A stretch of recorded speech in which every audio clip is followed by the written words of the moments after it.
Okay, I was talking about the plant that can fluoresce because the jellyfish gene is transformed into the plant cells. So I will continue my lecture. So yes, these are good examples of the benefits of studying molecular biology. Okay, so you'll be taking maybe molecular biology course as well as genetics course.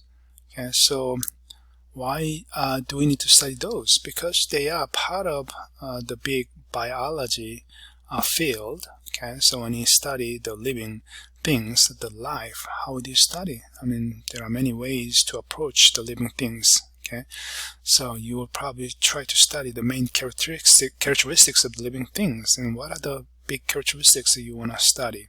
Okay, so what are the main things that are happening at the biological molecules, okay, inside of the living things, and what changes are being made among those living things that you can find on the planet Earth. Okay, we call those changes as evolution, the gradual changes that can be measured. Okay, so then the question is, how is that possible? The living things are being changing slowly. Okay, you know that those changes are being transmitted through the heredity. Okay, because from one generation to another, the changes are slowly being made. Okay, so what's the mechanism? How is it possible?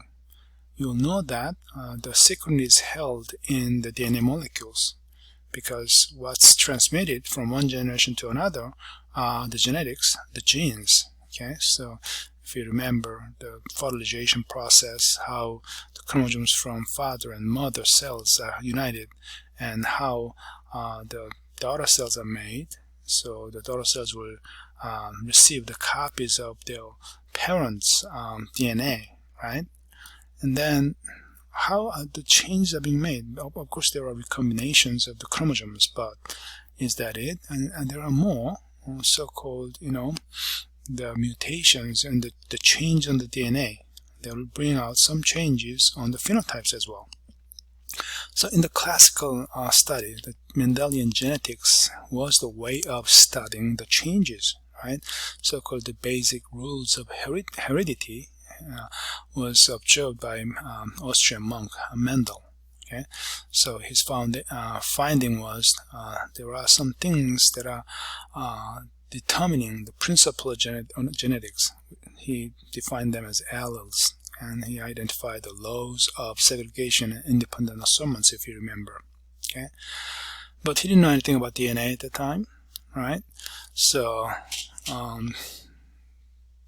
we now know a lot more about the chromosomes and the genes that are found inside of them. Okay, so the chemical identity of the genetic material, what is it? What's making the chromosomes? What's in there that's causing the changes? Okay, and based on maybe mutation studies, if you expose the living things to the mutagenic conditions like UV lights and some chemicals that are causing mutations, you will see the change of the phenotypes made. Okay, that's how we approached the classical molecular biology. Okay, so then those phenotypic change, okay, is one gene determining one phenotype? Is that the rule?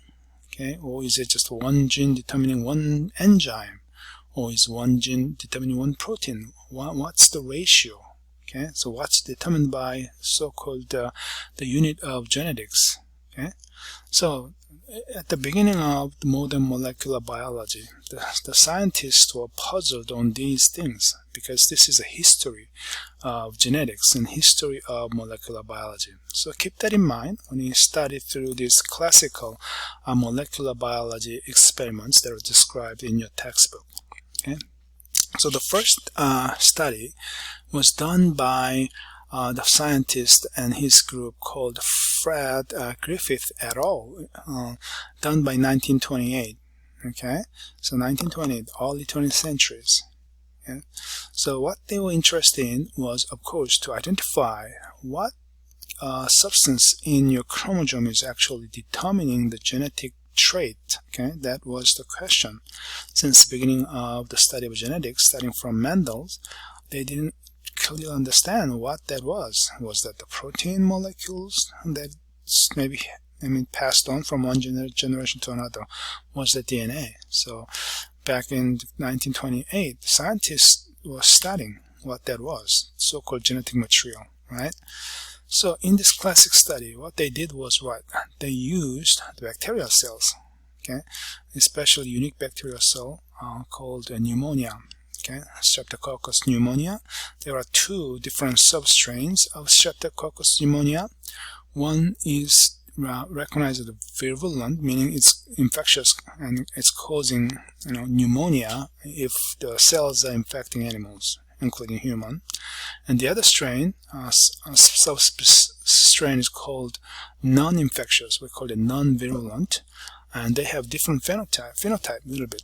Okay, so there are two different species, subspecies of the pneumonia cells, bacterial cells. Okay, the unique thing is, of course, one's infectious, causing the pneumonia, killing the animal. The other one is not, non-infectious. If you inject the cells into animal, for example, like a mouse could be killed or not killed, depending on what cells are injected. Okay, but the novel experimental design was, what if you mix up these two cells, especially if these infectious cells are heat treated, so cells are all dead, okay, and then if those dead cells are mixed up with non-infectious cells, okay, and then if you inject that mixture into a mouse, what happens? Okay, it turns out when you do that, a mouse is infected, although infectious cells are all dead, okay, only non-infectious cells are there. Still, that pneumonia infection is happening in this mouse, and then the mouse is killed.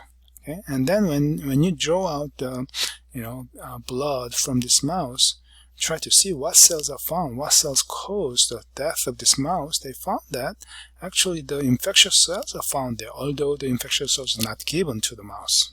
Okay, on the other side, that heat-killed cells alone did not kill this mouse. When you inject that heat-killed cells, pneumonia cells, mouse was fine. That kind of demonstrating that indeed the heat treatment killed these cells.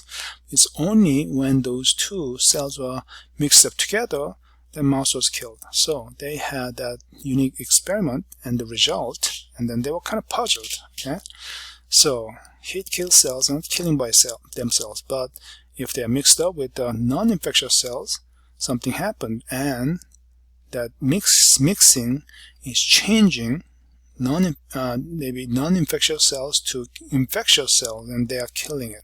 Okay, so their conclusion on this experiment was there's some kind of chemical substance, okay, that is exchanged from maybe dead cells to non-infectious cells, and then converting or transforming these non-infectious cells to infectious cells. So they call those chemical substance as transforming substance or transforming principle.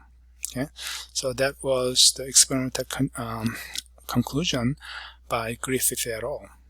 Okay, so they thought whatever that chemical substance is that is responsible for the genetic transformation, because these cells were transformed into these cells there, right? So they thought that must be the hereditary substance, so-called genetic material. Okay, so that was the experiment done by Griffith et al. And then there was a second group of scientists, Avery et al. In 1944. Okay, they picked up what Griffith et al. Completed. Okay, so what they did was they continued that idea. Okay, they tried to understand what is that chemical substance, so-called transforming principle, that was identified by Griffith et al. They wanted to identify what that is, what molecules are making that up. Okay, so what they did was they repeated the same experiment like Griffith et al. Okay, when they mixed them up with that mixture, okay, they tried to identify what molecule is actually doing the transformation of these cells into an infectious cell. Okay, to test their idea, to answer their question, actually. Okay, so the heat is used to kill that virulent, the infectious cells, of course. Okay, and that heat-killed cell mixture. Okay, to that, okay, they treated that heat-killed mixture of infectious cell dead bodies with different types of enzymes. Okay, so what kind of enzymes? Maybe the control is no treatment, no enzyme, so that transforming substance is there. But one treatment was done by protease enzyme. Protease enzymes, what kind of enzyme? Those are the enzymes that can degrade protein. They can chop up protein molecules. Okay, and then once treated with the protease enzyme, they repeated the same Griffith experiment and see what happens. Okay, so what they did was, after heat killing of these, and they treated these heat killed bad infectious cells with protease enzymes, and then they mixed those heat killed and then protease enzyme treated cells with these cells and repeated this experiment, see what happens. Okay, so what are they testing by doing so? They're testing if the transforming substance, the chemical, is made out of protein or not, right? So when they did that, what did they find? So yes, the transformation happened continuously. So yes, indeed, although these are treated with the protease enzyme, yes, the transformation still happened. The mouse was infected. So what does it tell you? So that means that transforming substance is probably not the protein. Okay, so then they repeat the same thing. Now this time they treated the heat-killed infectious cells with the ribonuclease enzyme. So what's a ribonuclease enzyme? Those are the enzymes that can selectively degrade RNA molecules, right? RNA chewing enzymes. Then what did they find? Same result. Okay, the same thing happens. The transformation still happened. Okay, finally they treated the heat-killed cells with deoxyribonuclease enzyme. What's a deoxyribonuclease enzyme? That's the enzyme that's chewing up, degrading the DNA molecules. Okay, when they did that, what happened? Okay, there was no transformation. So what I mean is, when they did that, this mixture, okay, after treating heat-killed S cells and then adding DNA chewing enzymes, then when they mixed with these cells, the transformation didn't happen. So mouse was okay with this mixture. So what does that mean then? Most likely the transforming substance is probably made out of DNA molecules. So that was the major finding in 1944. Most likely the transforming principle identified by Griffith et al. Is made out of DNA molecules. That's what they're saying in 1944. Okay, so until then, the scientists were not sure if it is DNA or protein or RNA, which one is the main genetic element, genetic substance, okay, that's used in the living cells. First time they were strongly suggesting that is made out of DNA. Okay, understand? So around a similar time, a lot of scientists worked on bacteriophages. What are bacteriophages? Bacteriophages are viruses that can infect bacterial cells. Okay, so bacteriophages, they can infect, they look like that, they carry maybe DNA, RNA, but they can infect bacterial cells, okay, by landing on the surface of bacterial cells. They inject their genomic material, whatever that is, and then they can hijack bacterial cells by making a lot of their copies using the resources of bacterial cells, and by doing so they can kill the host cells, and then at the end they release the copies of a bunch of bacteriophages. So these are viruses that can infect bacterial cells. That's what bacteriophages are, just like coronavirus. Okay, so 1952, okay, the Hershey and Chase, okay, these two scientists did a novel experiment using bacteriophages. Okay, I'm going to stop